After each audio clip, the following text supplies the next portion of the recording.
My practice attempts to explore language as a construct, whether that be visual or spoken, and its tendency to often fall short of what we want to say with it.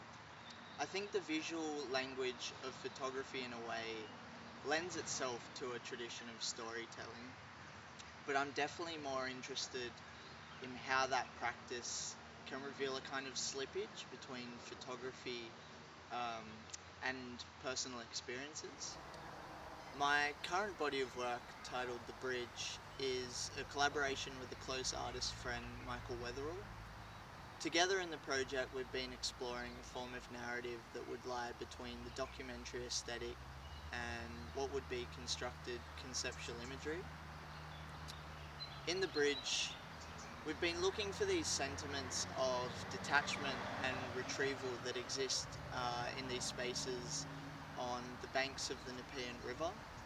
And the work's definitely got a poetic sensibility, and with that, we're kind of alluding to these everyday white Australian narratives, but ultimately hope that our viewers can engage with the photographs in a more vernacular way.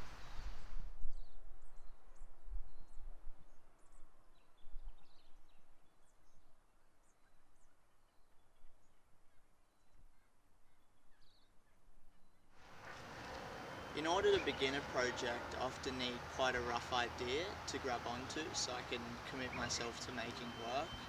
But that said, once my projects slowly begin to develop, my practice is very intuitive.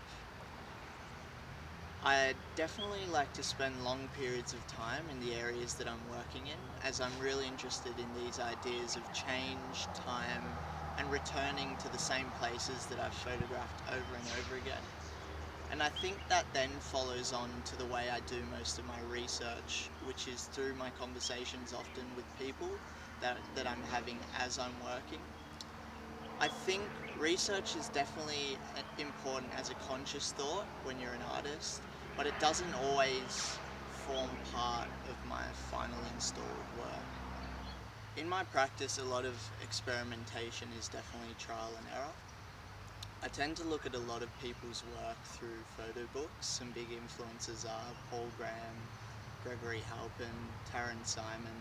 And I think when you're looking and experiencing people's work in page, photography has this ability to then make you wonder how those photographs were created. So a lot of the time I'm actually trying to recreate people's work, and I don't necessarily think that's a bad thing.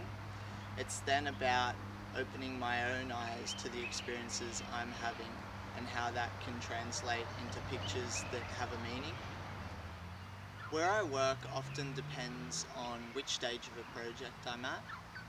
I tend to stay away from the traditional studio as I'm much more interested in natural light and life as it is. I also mainly work with 4x5 sheet film, so at some point of the process the film needs to be chemically developed at a lab, and then from there it depends what kind of prints I'll be doing for an exhibition.